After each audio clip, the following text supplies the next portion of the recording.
இஸ்லாத்தை முறிக்கக்கூடிய, இஸ்லாத்தை விட்டு ஒருவனை கொண்டு போய் விடக்கூடிய மிக முக்கியமான காரியங்கள் உண்டு. இத்திஹாதுல் வஸாஇத்தி பைனல் அப்தி வ ரப்பி. இஸ்லாமிய மார்க்கத்துடைய மிக புனிதத்துவமான ஒரு பாதை என்னென்னா தரகத்துவமின்மை. தரகத்துவம் என்னென்ன? இந்த தரகராக இடையில ஒருவரை வச்சு ஒரு பூசாரியையோ அல்லது யாரையோ வச்சு செய்கிறது இஸ்லாத்தில் எதுவுமே இல்லை. இஸ்லாத்தை பொறுத்த வரைக்கும் இறைவனை வணங்குறதுன்றது நேரடியாக என்ன செய்யணும், இருக்கணும். பிரார்த்தனை நேரடி, எதுவாக இருந்தாலும் நேரடியாக. நம்ம இறைவனை காணவில்லையே தவிர காண்பது போல வணங்கணும் என்பது எங்களது கடமை. ஆனால் இந்த புரோகிதம், ஏனைய மதங்கள் உள்ள புரோகிதம் இஸ்லாத்துக்குள்ளே கொஞ்சம் கொஞ்சம் என்ன செய்யுது, சில வடிவங்களில் கொண்டு வந்து சேர்ந்துட்டு, அது படிப்பிக்கிறன்ற பேரில் அவருக்கு தான் தெரியும் அப்படி என்ற பேரில் 10 வருஷமாக பிள்ளைய வளர்த்திருப்பான், 15 வருஷமாக பிள்ளைய வளர்த்து எல்லாம் செஞ்சு எல்லா அறிவெல்லாம் கொடுத்து போட்டு கல்யாணம் முடிச்சு கொடுத்தது மட்டும் யார் வரணும்? அந்த பள்ளி ஹசரத்தோ யாரோ வந்து தான் கல்யாணம் முடிச்சு கொடுக்கும். நீ வளர்த்தவனுக்கு கல்யாணம் முடிச்சு கொடுக்க தெரியாதா? எனது மகளை உனக்கு இந்த கல்யாணம் முடிச்சு தருகிறேன் இப்படி சொல்கிறது தான் அது. இவ்வளோ மகருக்கு கல்யாணம் அவர் ஏற்றுக்கணுன்னா கல்யாணம் முடிஞ்சுது. அது ஒரு முக்கியமான விஷயம். நீங்கள் தான் வந்து என்ன செய்யணும், கல்யாணம் முடிச்சு வைக்க. அதை சொல்லி தெரியாட்டி சொல்லி கொடுக்குற பிழை இல்லை. ஆனால் எப்போ தெரிஞ்சுக்கிறது, ஒத்தனை தெரிஞ்சுக்கிற மாதிரியும் இல்லை, எப்பையும் தெரிஞ்சுக்கிற மாதிரியும் இல்லை. அப்போ இந்த மாதிரியான ஒரு நிலைமை நம்ம என்ன செய்யணும் பார்க்குறோம். இது என்ன செய்யுதுன்னா புரோகிதத்தை கொண்டு வந்து எங்கே வரைக்கும் போயிட்டு சில முக்கியமான வணக்க வழிபாடுகளில் கூட அவர் இல்லாட்டி என்ன செய்யாது, நடக்காது என்கின்ற லெவலுக்கு என்ன செஞ்சுட்டு மாறிட்டு. இது புரோகிதம். இது மார்க்கம் என்ன செய்யலை, அனுமதிக்கலை. இது எந்த அளவுக்கு ஆகிட்டேன்னு சொன்னால், ஒரு ஊரில் உள்ள நல்ல ஒரு மனிதர், பெரிய ஒரு ஷேகாகி கூட ஒருத்தர் மவுத்தாகிட்டாருன்னு சொன்னால் அவரை தரகரா என்ன செஞ்சிடறாங்க, ஆக்கிடுறாங்க. நம்மளாம் நெருங்க முடியும். அதுக்கு உதாரணம் என்ன சொல்கிறாங்கன்னா, உதாரணமாக ஜனாதிபதிக்கிறார், நம்ம நெருங்க முடியுமா அப்படின்னு கேட்குறாரு. அமைச்சர் நெருங்க முடியுமா இல்லையா? என்ன அமைச்சராக நினச்சிக்க முடிஞ்சுது. என்ன கேட்குறான்டா, ஜனாதிபதியை நெருங்க முடியுமான்னு எங்கள்கிட்ட கேட்குறாங்க. அப்போ நான் அமைச்சராக இருந்தால் நெருங்க முடியுமா இல்லையா? நான் அமைச்சர் அப்படி நினச்சிக்கல வேண்டியதானே. உதாரணம் காட்டக்கூடாது. இஸ்லாத்தில் என்ன செய்யக்கூடாது, உதாரணம் காட்ட. குர்ஆன்லையும் சுன்னாலே எது இருக்குதோ அதை சொல்லணும். இப்போ தரகத்துவம் அண்டே புரோகிதத்தை வச்சு எப்படி ஆக்கிட்டாங்கன்னு சொன்னால், நம்ம நேரடியாக சொர்க்கம் போக முடியாது. நாங்கள் பாவிகள், நாங்கள் மோசமானவர்கள். அதனால் கட்டாயம் என்ன செய்யணும், நல்ல இபாதத்தில் ஈடுபடக்கூடிய குறையற்ற மனிதர்கள் இருக்க வேண்டும் என்கின்ற ஒரு நிலையை என்ன செஞ்சிட்டாங்க, கொண்டு வந்துட்டார். அதே முஹம்மது பின் அப்துல் வஹாப் ரஹிமஹுல்லாஹ் சொல்கிற நேரத்தில் மன் ஜஅல பைனஹு வ பைனல்லாஹி வஸாயித், அல்லாஹ்வுக்கும் அவருக்கும் இடையில் யார் தரகத்துவத்தை புரோகிதத்தை ஆக்குகிறாரோ, யதுஊஹும் ஆக்கினா அடுத்து என்ன செய்வார், அவர்கிட்ட பிரார்த்தனை செய்வார். வயஸ்அலுஹும் ஷஃபாஅ, பரிந்துரை செய்யுங்க என்று அவர்கிட்ட கேட்பார்.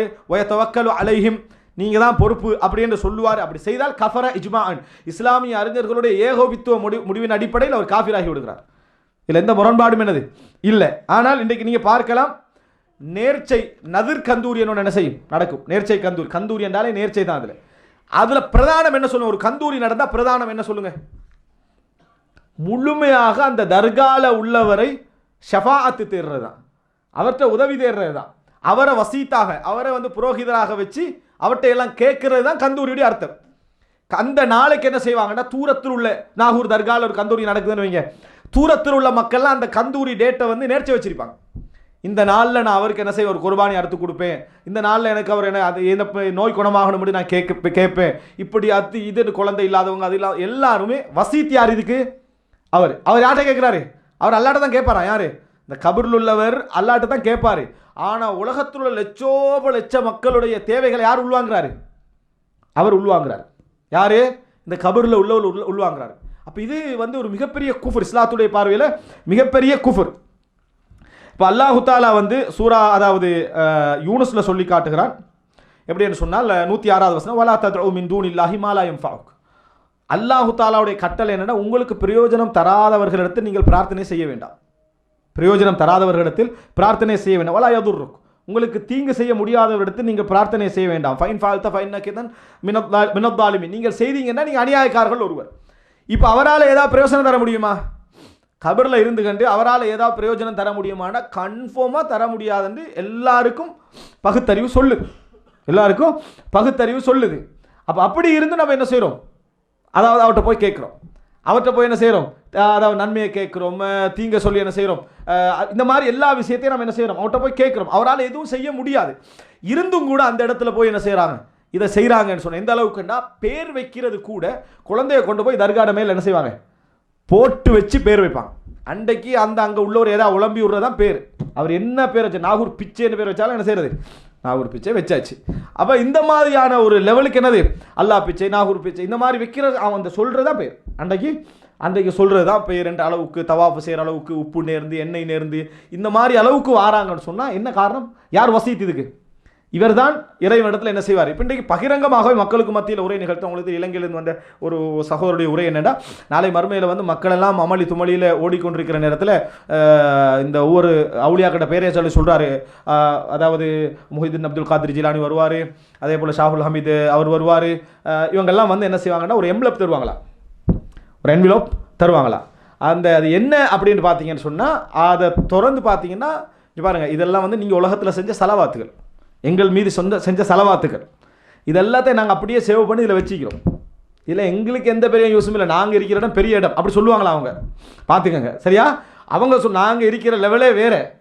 ஆனால் உங்களுக்காக வேண்டி இந்த செலவாத்தில் நம்ம நீங்கள் சொன்னீங்களா அப்போ சேவ் பண்ணி வச்சுருந்தோம்.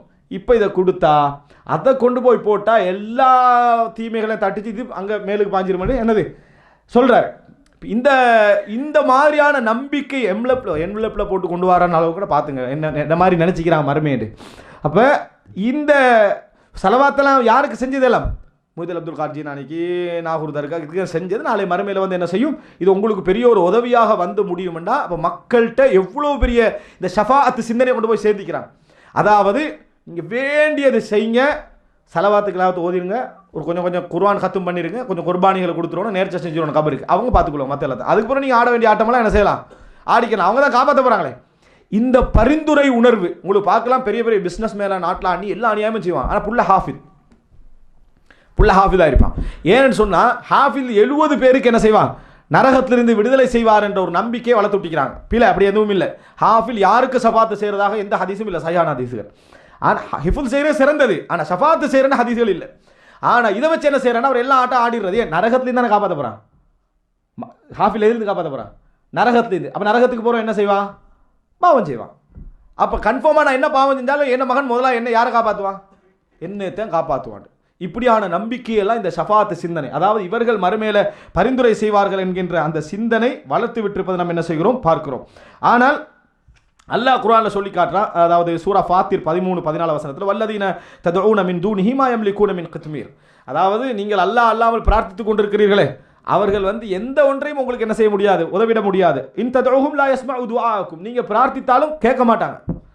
அவங்களுக்கு கேட்கிற ஆற்றல் வலவு சமிஉ மஸ்தஜாபு லக்கும், சப்போஸ் கேட்டுட்டாங்கன்னு சொன்னா பதில் சொல்ல முடியாது, கேட்டால் அவர்கள் பதில் சொல்லவும் முடியாது. வயௌமல் கியாமத்தி யக்ஃபுரூன பிஷிர்கிக்கும், நீங்கள் இப்போ செய்து கொண்டிருந்தீங்களே ஷிர்க், இதை மறுமை நாளில் அவர்கள் நிராகரிப்பார்கள்.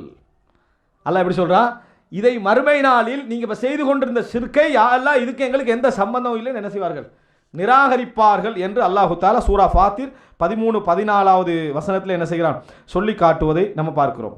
அப்போ எனவே எந்த ஒன்றாக இருந்தாலும் தரகத்துவ புரோகிதம் வைத்து கேட்பதை இஸ்லாம் என்ன செய்கிறது, தடை செய்கிறது, மிகவும் கண்டிக்கிறது என்பதை நம்ம என்ன செய்கிறோம் பார்க்கிறோம். எந்த அளவுக்கு கண்டா சூரா ஜின் 18 அல்லாஹு தஆலா சொல்லி காட்டுறோம், அன்னல் மசாஜிதல் இல்லா, பள்ளிகள் அனைத்தும் அல்லாஹ்வுக்கே உரியன, ஃபலா ததுஉ மஅ அல்லாஹி அஹதா, இறைவனோடு சேர்த்து வேறெவரையும் சேர்த்து அழைக்க வேண்டாம். இந்த வசனம் உங்களுக்கு என்ன சொல்லுது, இந்த வசனம் அல்லாஹ் யோசிச்சு பாருங்க, அன்னல் மசாஜிதல் இல்லா, பள்ளிகள் அனைத்தும் அல்லாஹ்வுக்குரியன, ஃபலா ததுஉ மஅ அல்லாஹி அஹதா, அல்லாஹ்வோடு சேர்த்து வேறு யாரையும் அழைக்க வேண்டாம். இது நம்ம இந்தியாவில் நம்ம தமிழ்நாட்டில் இருக்கிறோம். இதை நாங்கள் பயான் பண்ணுறதாக இருந்தால் முஸ்லீம்கிட்ட போய் பண்ணலாமா, முஸ்லீம் அல்லாஹ்விட்ட பண்ணலாமா? இந்த வசனத்தை முஸ்லீம்கிட்ட தான் பண்ணலாம். பள்ளிகள் யார்கிட்ட இருக்குது, முஸ்லீம்கள்ட்ட தான். இந்த வசனம் என்ன சொல்லுதுன்னா, பள்ளிகள் அல்லாஹ்வுக்குரியன, அல்லாஹ் அல்லாதவர்களை அழைக்க வேண்டாம் என்று சொல்லுது. அப்போ எங்கே அழைச்சிக்கிறாங்க, பள்ளியில் தான் அழைச்சிக்கிறான். பள்ளியில் தான்.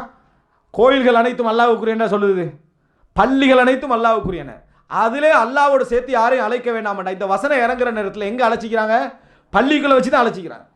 எது, உலகத்திலே மிக புனிதமாக நினைக்கக்கூடிய மஸ்ஜிதுல் ஹராமில், அதில் வச்சு யாரை அழைச்சிக்கிறாங்க, இறைவன் அல்லாதவர்களை அழைத்திருக்கிறார்கள். என்ன சொன்னாங்கன்னா, எங்களுக்காக வேண்டி பரிந்துரை செய்வார்கள் என்று சொன்னாங்க.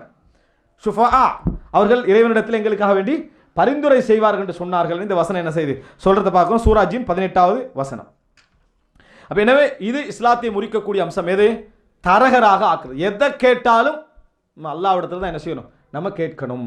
இஸ்லாம் இதில் ஒரு விதிவிலக்கு சொல்லுது அப்படின்னு சொன்னால், ஒருவரிடத்தில் நீங்கள் எனக்காக அல்லாஹ்ட்ட துஆ கேளுங்க என்று சொல்றது தவறில்லை.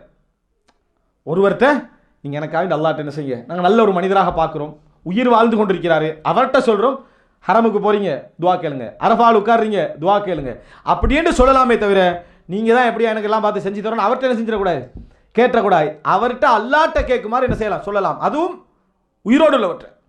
யார்கிட்ட? உயிரோடு உள்ளவர்களிடத்தில் இந்த மாதிரி செய்வதற்கு மட்டும் மார்க்கத்தில் என்ன செய்கிறது? அனுமதி இருக்கிறது.